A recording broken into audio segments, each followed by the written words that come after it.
Yo, what's up? Welcome back to another episode of The Sauce. Lost the Dallas plus 5.5 last night. Sucks, but we move on. It's my first NBA loss in 6 days, I believe, which is depressing. That winning streak is over, but we move on. As for some good news, the MLB video that I posted went 2-0 in bets, so you gotta love that. But anyway, in this video, we're back on the playoff basketball. Heat Celtics Game 2. Welcome to The Sauce. The Sauce. Sauce. Hey, get the sauce. All right, Boston on the road in Miami for Game 2. Like I said, line is Heat -4.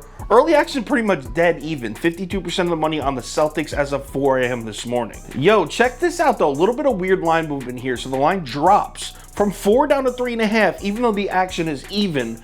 Now, once it hits 3.5, here comes the Miami Heat bets. The money's actually leaning towards Miami now as of around 10:30, 11 a.m. All right, let's run through a breakdown. We'll talk about Game 1 real quick, and obviously the Heat dominated that game. Now, I know a lot of you are like, hey, Sauce, the Celtics were winning at halftime. Yeah, they were, but Boston made a lot of very low percentage shots in that first half. So even at halftime when Miami was down 8, I was still pretty confident holding my Heat -4 ticket.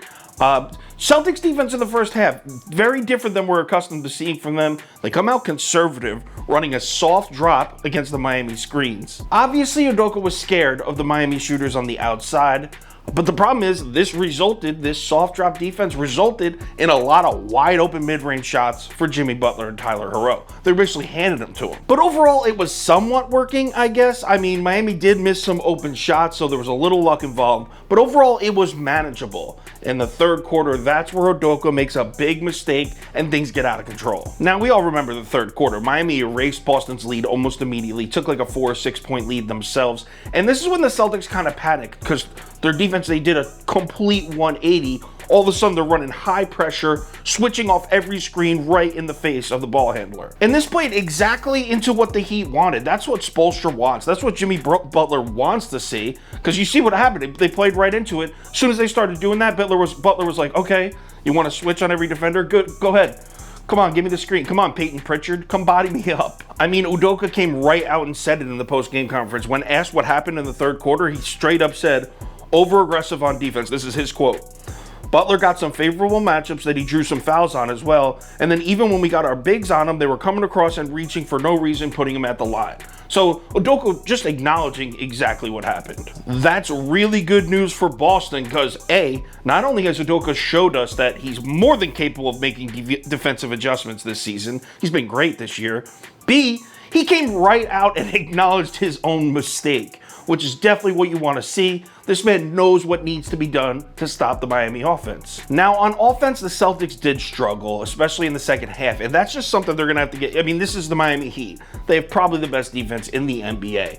But, there is a but. The Celtics did have some success getting the ball inside, getting some easy buckets at the rim. You can tell early in the game, this definitely caught Spoelstra and the Heat off guard. You saw Robert Williams getting easy layups. He had like 11 points in the first quarter or some shit.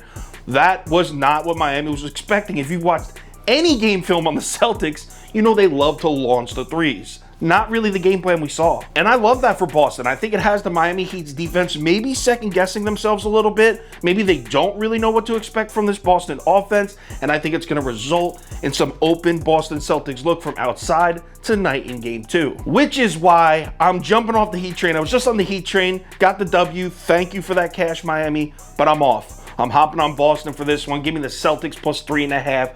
Even the series up. Let's go.